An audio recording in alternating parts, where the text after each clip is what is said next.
Iran जंग के 29वें दिन यानी 28 मार्च को प्रॉक्सी साथी हूती विद्रोहियों ने इजराइल पर बैलिस्टिक और क्रूज मिसाइलों से हमला किया। अब तक हूती विद्रोही जंग में खुलकर उतरने से बच रहे थे। एक्सपर्ट्स कहते हैं हूतियों का जंग में शामिल होना इसलिए भी खतरनाक है क्योंकि हॉर्मुज स्ट्रेट की तरह ही एक और तेल का चेक पॉइंट ब्लॉक हो सकता है। नमस्ते, मैं हूं अक्षय। आखिर हूती विद्रोही कौन है? अब तक ईरान के लिए जंग में क्यों नहीं उतरे और क्या वाकई एक और समुद्री ट्रेड रूट बंद हो सकता है? जानेंगे आज के एक्सप्लेनर में।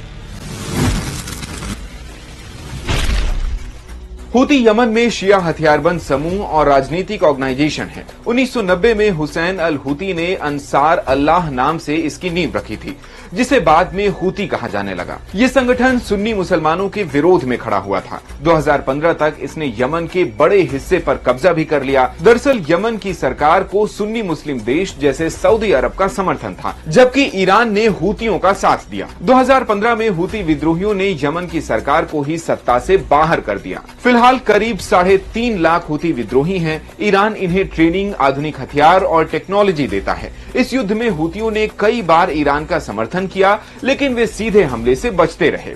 फिर 28 मार्च को इजराइल ने कहा कि यमन की तरफ से पहली बार मिसाइल दागी गई। हूतियों ने भी इसकी पुष्टि की, साथ ही कहा हमले तब तक जारी रहेंगे जब तक अमेरिका इजराइल की तरफ से ईरान पर हमले बंद नहीं होते।